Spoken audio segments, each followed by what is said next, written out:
darkness, my old friend. I've come to talk with you again.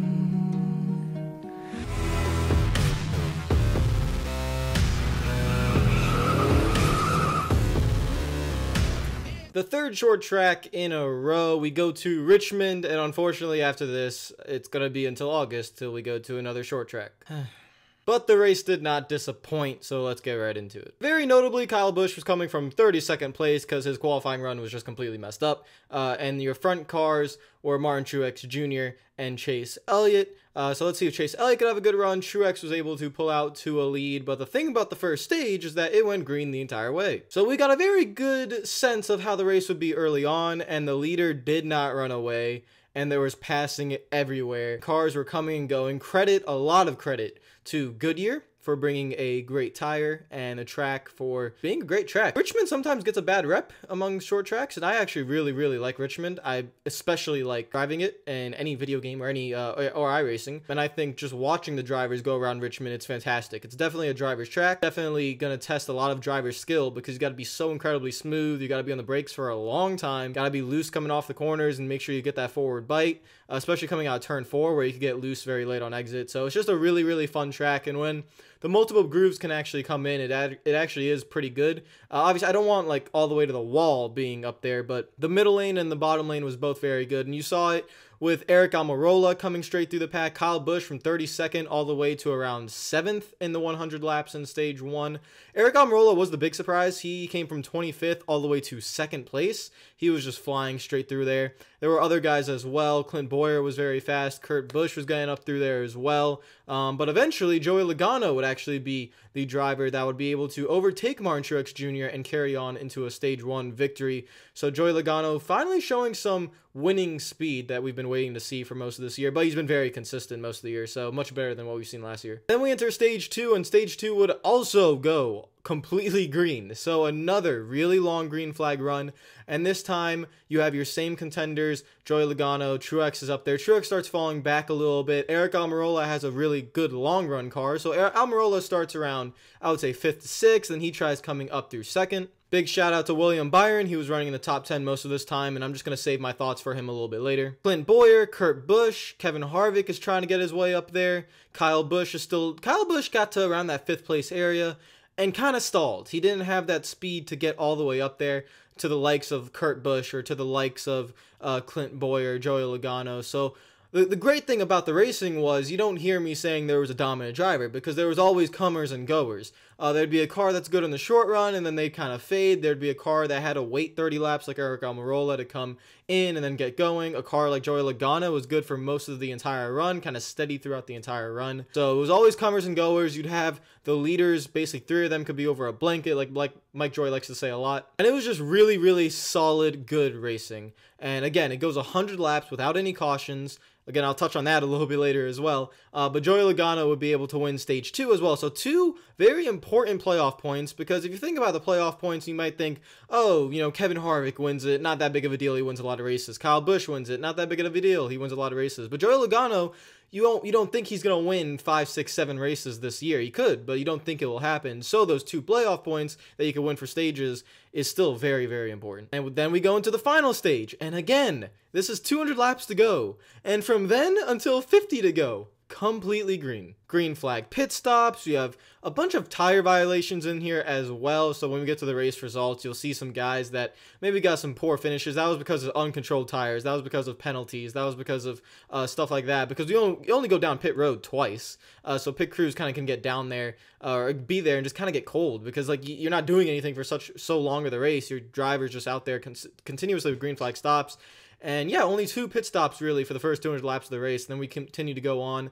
Joey Logano's still up there. Clint Bowyer seems like he has arguably what I would say the fastest car. He looked really good. Martin Truex Jr. gets back up there in the final stage as well. He was running around 7th to 8th, and then he's able to get his way back up to the lead. Kurt Busch kind of fades back into around 5th or 6th. Kevin Harvick actually had a penalty at the end of stage 2. He's able to fight his way all the way back, and they seem to improve this car as well. He gets up to 3rd and 2nd, even battling for the lead as well. And while green flag pit stops are going on, drivers are just competing. Leaders are always changing positions. There's passing consistently around the racetrack.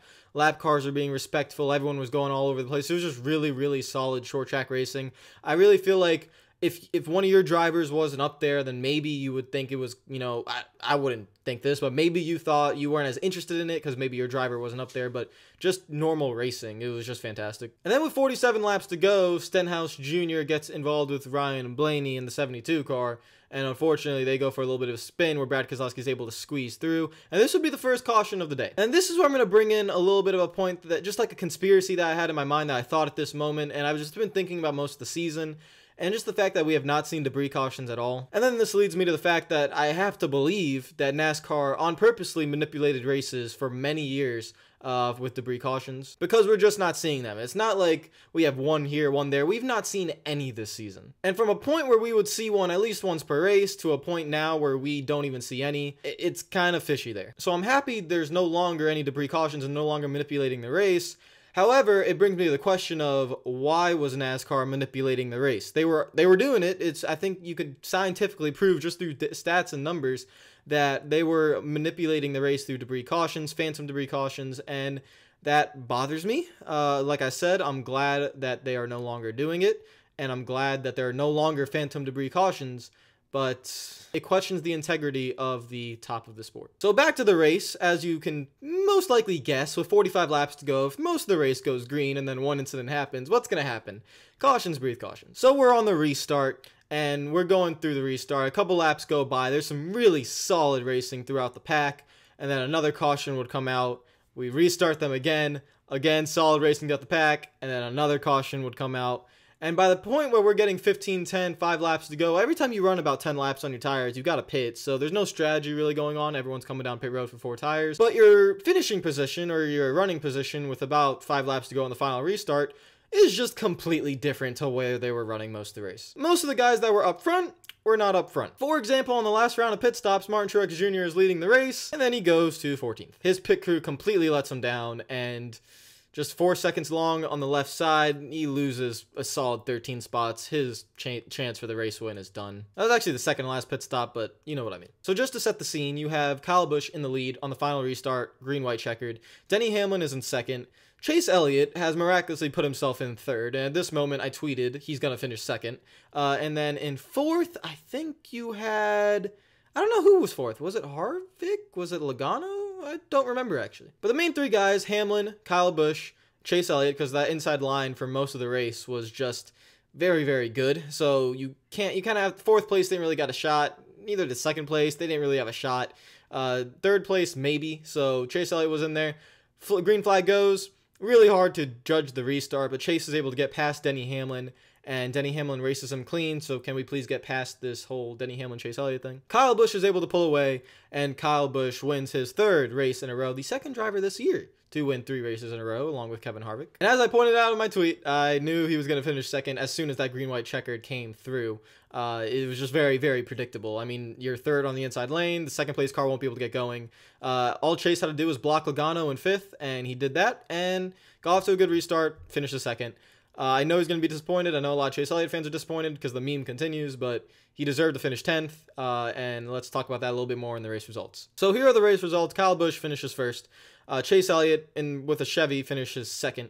Denny Hamlin in 3rd. Joey Logano 4th. Kevin Harvick 5th. Jimmy 6th. Larson 7th.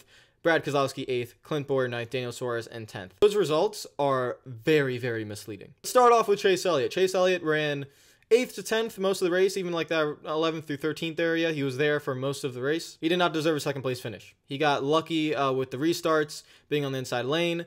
He then combined that with his driving talent, being able to pass cars and get digging on that inside lane. Then the pit crew was able to gain him 4 spots over the last 2 pit stops, gets him into 3rd, does his job to finish 2nd.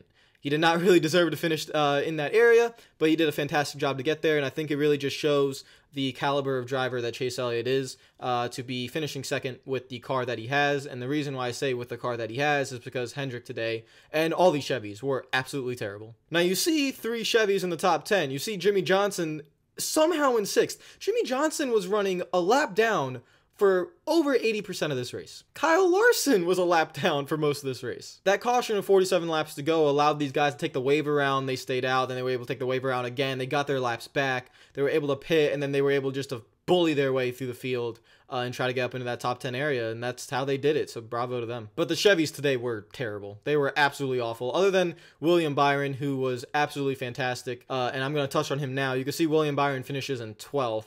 He had the best race of his career. He was running in 3rd at one point. He was doing fantastic. He had a pit road issue and then was able to fight his way back into the top 10. And then unfortunately, just on the restarting on that outside lane, unfortunately didn't help him out. But it's the race of his career. He did an absolutely fantastic job. The potential in William Byron is amazing. I'm very excited to see what he can do in the 24. But like I've been saying all year, I'm not going to get too excited. Like I've been saying, I'm not going to put any expectations on him. Just let him learn. He's continuing to learn. He's been qualifying in the last round, the last 2 weeks. He wasn't able to do that at the beginning of the season. He's been getting better. And just don't put any expectations on him this year. Just let him learn. And I think he has the potential to be a great driver one day.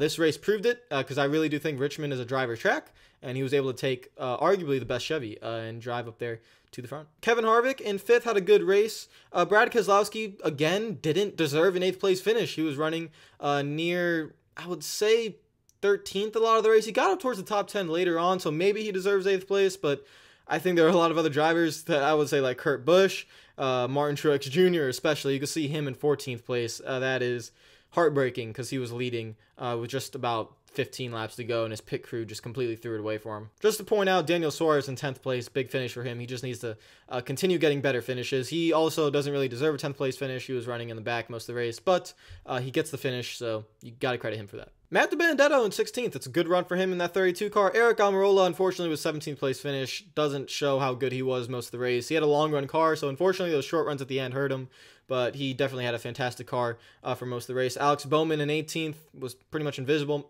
most of the race.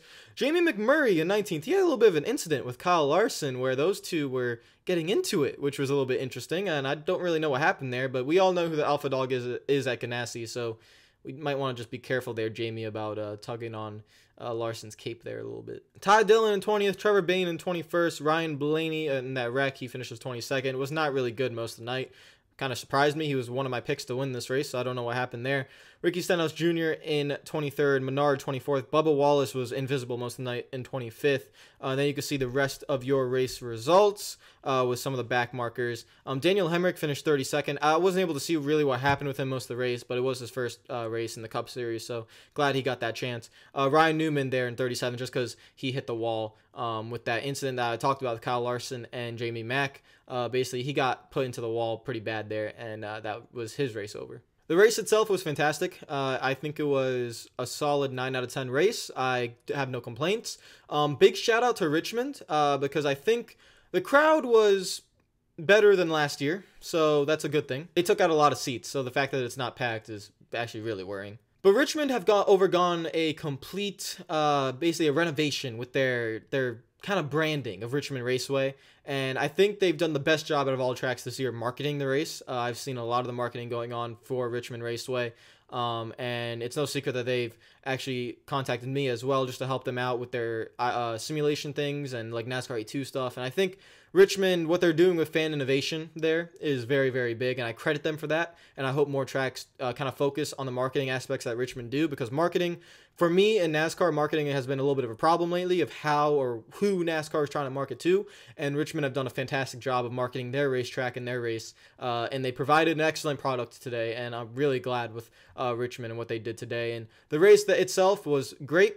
Unfortunately, like I said at the beginning of this video, we're not going to another track that is below a mile in length until August. So it's going to be a long wait for another short track. This obviously has to be changed in 2020 or 2021. We know this. Unfortunately, I'm not even going to really complain about it because we all know it. So hopefully that gets done. Next week is Talladega, so that's going to be a really, really fun race. It's going to be a crapshoot, especially with the package that we have, the no ride height. It eliminates that bubble that drivers can't really penetrate through, which means there's going to be a lot of blocking, which means you're going to have your aggressive young drivers and aggressive savvy drivers like Brad Keselowski, Ryan Blaney, Chase Elliott, who are always up there towards the front and really trying to block the pack and might cause some wrecks as well. It's going to be a very interesting race at Talladega. I'm very excited for it. And it should be really fun. Guys, if you're new to the channel, make sure you hit that like button, and make sure you comment down below what your thought of the race was. Make sure you subscribe if you're not already. I will see you guys later. Hope you're having a fantastic day, and Talladega is next week, so I'll see you guys later.